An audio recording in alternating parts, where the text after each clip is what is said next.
کہ سورج نکلنے سے پہلے، روشنی ہونے کے بعد یہاں سے مزدلفہ سے نکلتے ہیں مینا کے لیے. تو مشرقین گویا کہ لیٹ نکلتے تھے، تو اللہ کے نبی جو ہیں وہ پہلے نکلے ہیں. تو یہ سنت طریقہ ہے، سورج نکلنے سے پہلے اور روشنی ہونے کے بعد یہاں سے نکلیں گے. اگلی روایت ہے حضرت عبداللہ بن عباس اور حضرت اسامہ بن زید رضی اللہ تعالی عنہم، دونوں کہتے ہیں لم یزل النبی، مسلسل اللہ کے نبی یلبی، تلبیہ پکارتے رہے، حتی رما جمرۃ العقبہ، یہاں تک کہ آپ نے جمرہ عقبہ کی رمی کر لی.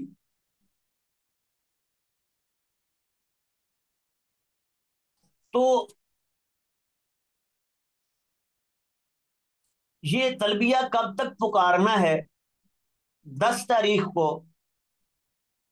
وہ جمرہ عقبہ کی جو رمی کرتے ہیں، تو وہ رمی شروع کرنے تک، تو کیونکہ جب رمی شروع کی تو اس میں تو پھر اللہ اکبر، کنکری کے ساتھ اللہ اکبر کہنا ہے. تو اس کے شروع، تو یعنی وہ رمی تک جو ہے وہ مسلسل یہ تلبیہ پکارنا ہے. جب احرام باندھا ہے وہاں سے لے کے یہ تلبیہ شروع ہوا، اور 10 تاریخ کو یہ رمی تک تلبیہ پکارنا ہے. پھر یہ کنکریاں مارنے کے بعد جو ہے وہ اب تو قربانی ہے، بال منڈوانا ہے، تو احرام کھل گیا، تو اب ختم. اگلی روایت ہے شیخ صاحب اس میں جو یہ لم یزل النبی، اس کا کیا مطلب ہے؟ لم یزل، جی مسلسل اس کا معنی ہوتا ہے، زالک مطلب نا زائل ہونا، تو لم یزل اس سے ہٹے نہیں. جب اس سے ہٹے نہیں تو کیا کیا؟ مسلسل ایسا کرتے رہے. جزاک یہ اللہ. جو ہے نا وہ اپنے افعال ناقصہ میں اگر پڑھا ہو تو اس کا معنی بھی یہی ہوتا ہے نا. جی بات سمجھا گئی ہے بھائی؟ جی شیخ صاحب جزاک. ٹھیک ہے جی. اگلی روایت ہے حضرت عبداللہ بن مسعود رضی اللہ تعالی عنہ سے مروی ہے انہ جعل البیت عن یسارہ ومنا عن یمینہ، اللہ کے نبی نے کعبہ کو اپنے بائیں جانب کیا اور مینا کو دائیں جانب کیا. جب آپ نے رمی کی ہے تو آپ کہاں کھڑے تھے؟ اس انداز سے کھڑے تھے کہ کعبہ آپ کے بائیں جانب آ رہا تھا، مینا آپ کے دائیں جانب تھا. ورما الجمرہ تھا، پھر آپ نے وہاں سے جمرہ کی رمی کی ہے، بسبع حصیات، 7 کنکریاں ماری ہیں. یہ حضرت عبداللہ بن مسعود رضی اللہ تعالی عنہ نے ایسا کیا ہے، اور فرمایا ھذا مقام الذی انزلت علیہ سورۃ البقرہ، یہ مقام ہے، یہ ٹھہرنے کی، کھڑا ہونے کی جگہ ہے ان کی جن پہ سورہ بقرہ نازل ہوئی ہے. مراد کون ہے؟ اللہ کے نبی، یعنی رسول اللہ صلی اللہ علیہ وسلم نے اسی جگہ پہ کھڑے ہو کے یہ کنکریاں ماری تھی.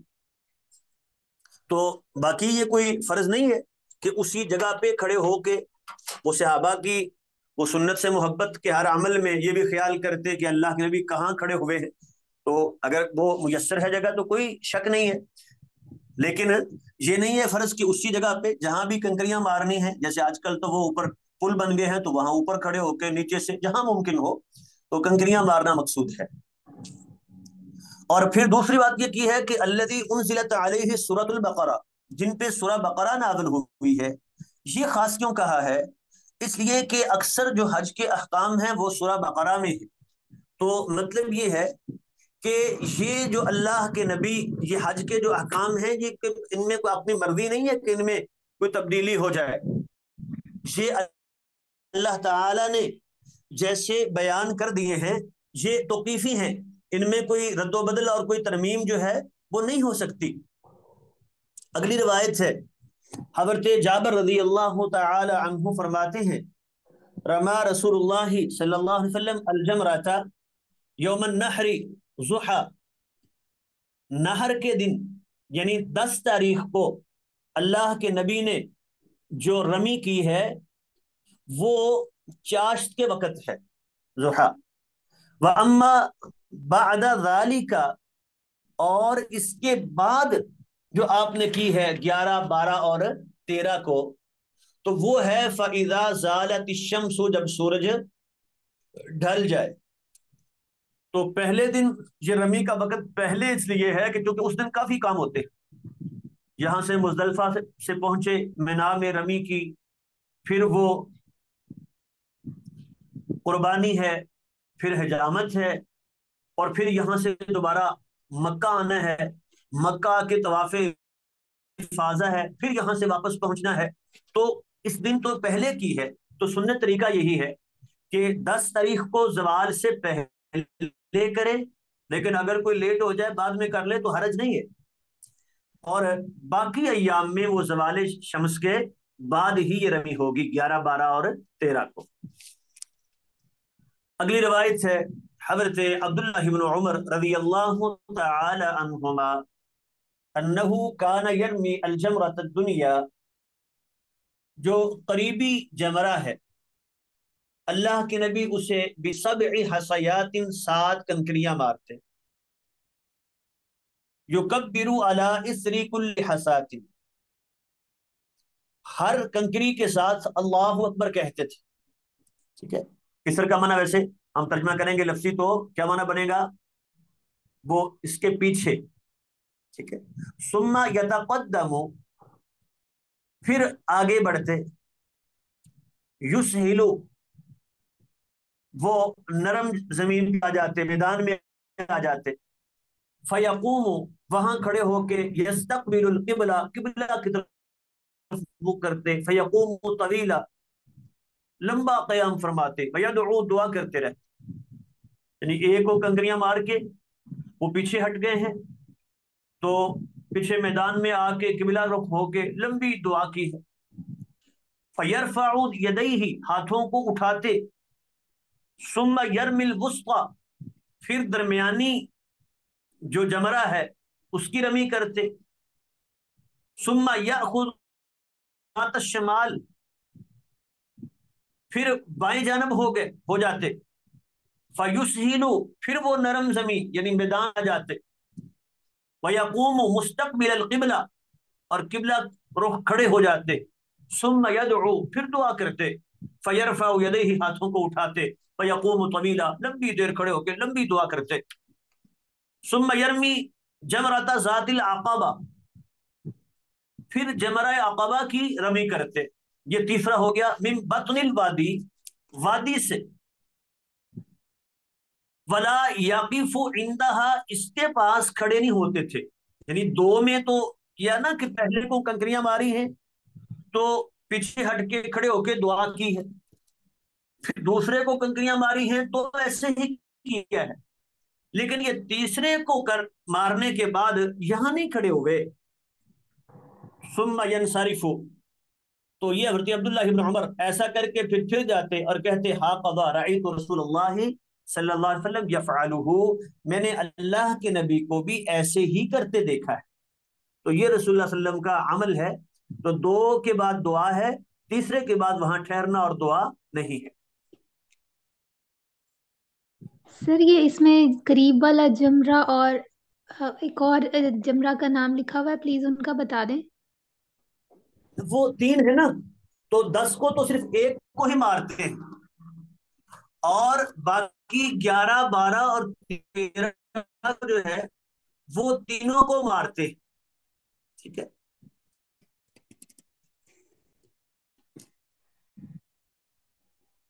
جی بیٹا۔ سر لیکن ادھر یہ بھی ہے نا کہ ایک وعنہ، قریب، جی وہ اصل میں مکہ کی جانب کون پڑتا ہے، وہ وہاں ایسے جو ہے، وہ یہاں ہمارے سامنے نقشہ تو ہے نہیں کہ ہم بتائیں یہ والا وہ ہے، ٹھیک ہے۔ وہ جمرہ عقبہ جو ہے جس کو 10 تاریخ کو کیا نا، اس 10 کو تو صرف اسی کو ماری ہے کنکریاں، اور 11، 12، 13 کو اس کو آخر میں مارتے، تو اسی سے جو ہے وہ پہچان ہو جائے گی۔ جی بیٹا، بات سمجھا گئی ہے؟ جزاک اللہ۔